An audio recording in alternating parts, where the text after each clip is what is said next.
Good morning, dear students. This is Tulsi Bhanushali on behalf of Arpan Vidya Sankul. Today, I would like to teach you 10th standard English essay, My Ambition.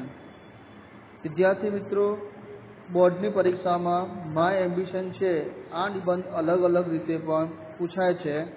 જેમ કે આના નામ my aim in life અથવા my ambition in life અથવા choice of my career અથવા what I would like to B.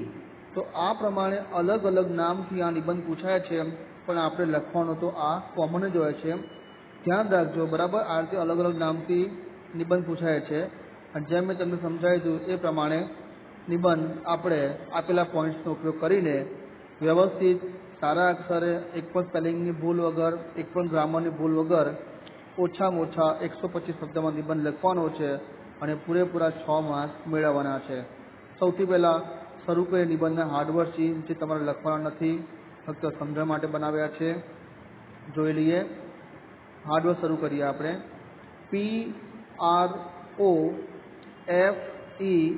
PROFESSION profession એટલે વ્યવસાય. REASONS reason એટલે કારણો. HUMBLE હમ્બલ એટલે વિનય. BENEFIT બેનિફિટ એટલે લાભ. SOCIETY સોસાયટી એટલે સમાજ. CAREER કેરિયર એટલે કારકિર્દી. NOBLE નોબલ એટલે ઉમદા. HUMAN BEING હ્યુમન બીંગ એટલે મનુષ્ય.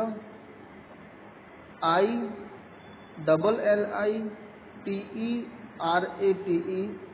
ઇલિટરેટ એટલે અભણ.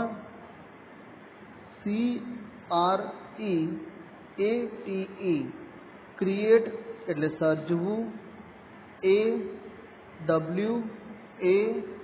AWARENESS અવેરનેસ એટલે જાગૃતિ. HYGIENE હાઇજીન એટલે આરોગ્યશાસ્ત્ર. AMONG among. THE the. VILLAGERS villagers among the villagers એટલે ગામવાસીઓમાં. REQUIRE રિક્વાયર એટલે જરૂર. FREEOFCOST ફ્રી ઓફ કોસ્ટ એટલે મફત. TOFULFIL ટુ ફૂલફિલ એટલે પૂરું કરવું.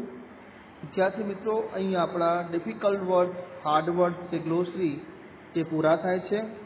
હવે આપણે પોઈન્ટ સમજી લઈએ અને પછી પોઈન્ટ પછી નિબંધ કેવી રીતે બનાવવો એ હું તમને શીખવાડીશ. આ રીતે આપણને પોઈન્ટ આપેલા હશે.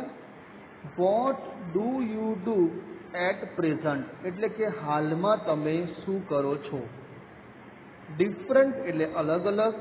કેરિયર એટલે કારકિર્દી, તો જુદી જુદી કારકિર્દીઓ, અલગ અલગ કારકિર્દીઓ.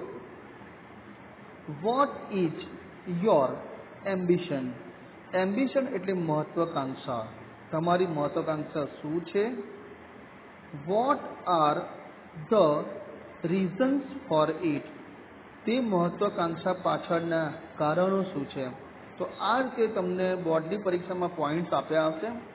આપણે પોઈન્ટ્સનો ઉપયોગ કરીને મિનિંગફુલ, પરફેક્ટ અર્થ નીકળે એવા ઓછામાં ઓછા 125 શબ્દોમાં વાક્ય બનાવવાના છે, જેની અંદર ધ્યાનથી એક પણ સ્પેલિંગની ભૂલ ના રહી જાય, થોડી પણ ગ્રામરની ભૂલ ના રહે છે આ પ્રમાણે લખી પૂરેપૂરે 6 માર્ક્સ મેળવવાનો પ્રયત્ન કરવાનો છે. હવે આપણે નિબંધ શરૂ કરીએ. માય એમ્બિશન એટલે કે મારી મહત્વાકાંક્ષા. જોઈ લઈએ. લાઈફ જીવન, વિધાઉટ વગર, એમ્બિશન મહત્વાકાંક્ષા, is like a letter letter એટલે પત્ર, વિધાઉટ એન એડ્રેસ એડ્રેસ એટલે સરનામું. Life without ambition is like a letter without an address. મહત્વાકાંક્ષા વગરનું જીવન સરનામા વગરના પત્ર જેવું છે કે જે આપણે લખી તો શકીએ છીએ પરંતુ કોઈને મોકલી શકતા નથી. જીવન જીવી તો શકીએ છીએ પરંતુ એમ્બિશન વગરનું જીવન કોઈ મતલબ નથી. મેની ઘણા, ગ્રેટ મહાન, મેન માણસો, હેવ અચીવડ પ્રાપ્ત કરવું, ગ્રેટ સક્સેસ મહાન સફળતા, બીકોઝ ઓફ ના કારણે, ધેર એમ્બિશન તેમની મહત્વાકાંક્ષા. Many great men have achieved great success because of their ambition. ઘણા મહાન પુરુષોએ તેઓની મહત્વાકાંક્ષાને કારણે મહાન સફળતા પ્રાપ્ત કરી છે. અહીં આપણે નવો ફકરો પાડવો તો પાડી શકીએ છીએ કે હવે તમારો ફકરો શરૂ થાય છે બરાબર પહેલો પોઈન્ટ વાળો કે what do you do at present, હાલમાં તમે શું કરો છો. આપણે પહેલો ફકરો છે એ ફક્ત એમ્બિશન વિશે થોડી માહિતી આપવાની હતી જે આપણે આપી દીધી. હવે શરૂ કરીએ. એટ પ્રેઝન્ટ હાલમાં, આઈ એમ સ્ટડિંગ હું ભણું છું in SSC. At present I am studying in SSC. હાલમાં હું એસએસસી એટલે કે 10મા ધોરણમાં અભ્યાસ કરું છું. ધીસ ઇઝ ધ ટાઈમ આ સમય છે ફોર એવરી સ્ટુડન્ટ બધા વિદ્યાર્થી માટે ટુ થિંક વિચારવા, ઓવર હિઝ એમ તેમનો હેતુ, ઓફ લાઈફ જીવનનો, or ambition. This is the time for every student to think over his aim of life or ambition.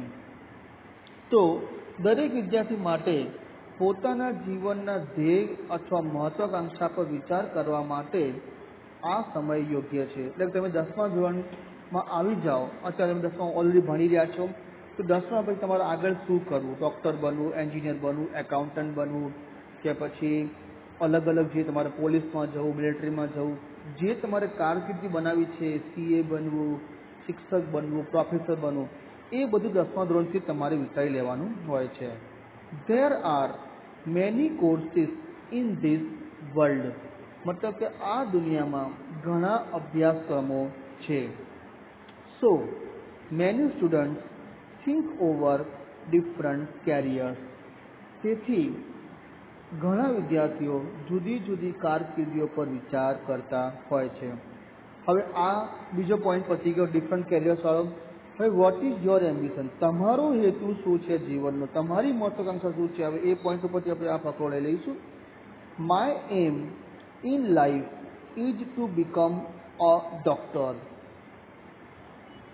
મારો જીવનનો હેતુ ડૉક્ટર બનવાનો છે. એન્ડ સર્વ માય કન્ટ્રી અને મારા દેશની સેવા કરવાનો છે. My aim in life is to become a doctor and serve my country. જીવનમાં મારો હેતુ ડૉક્ટર બનીને મારા દેશની સેવા કરવાનો છે.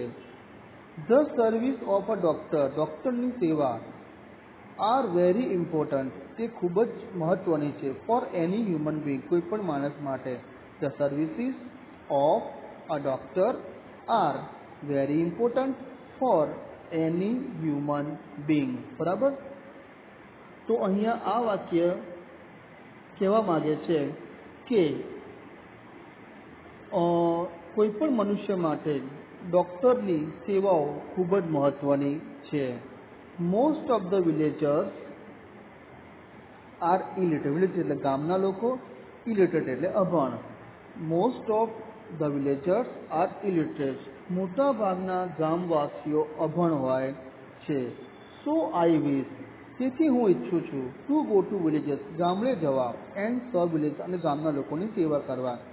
સો I wish to go to villages and serve villagers.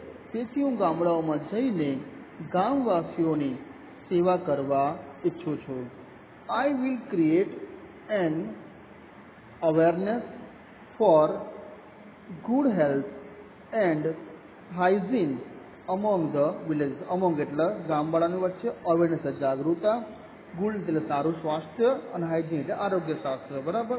તો આઈ will create an awareness for good health and hygiene among the villagers.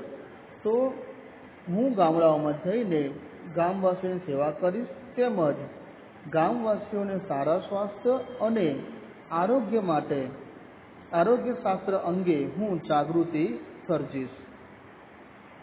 If required, અગર જરૂરત પડશે, I will treat them free of cost, હું તેમની મફતમાં પણ સેવા કરીશ. બરાબર. હવે આપણો છેલ્લો ફકરો લઈ લઈશું. I know that this is a humble aim. હું જાણું છું કે આ એક વિનયી હેતુ છે, ધ્યેય છે, મહત્વાકાંક્ષા છે. I will have to work very hard, હું સખત મહેનત કરવા માંગીશ, to achieve my aim in life, ધ્યેય પ્રાપ્ત કરવા માટે. I will have to work very hard to achieve my aim in life. તો હું જાણું છું, બરાબર, કે મારે જીવનમાં મારો ધ્યેય પ્રાપ્ત કરવા માટે ખૂબ જ સખત મહેનત કરવી પડશે.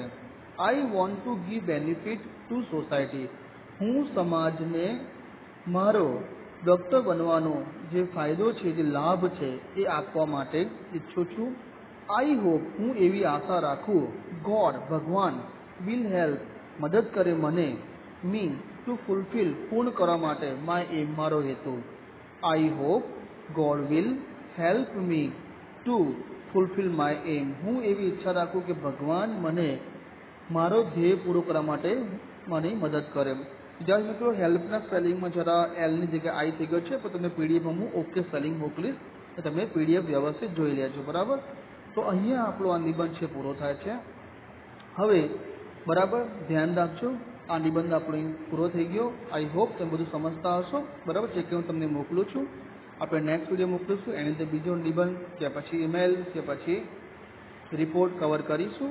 સારા અક્ષરે નોટબુકમાં લખી લેજો. બરાબર. અહીંયા વિડીયો પૂરો થાય છે. Have a nice time, have a great day. Thank you very much.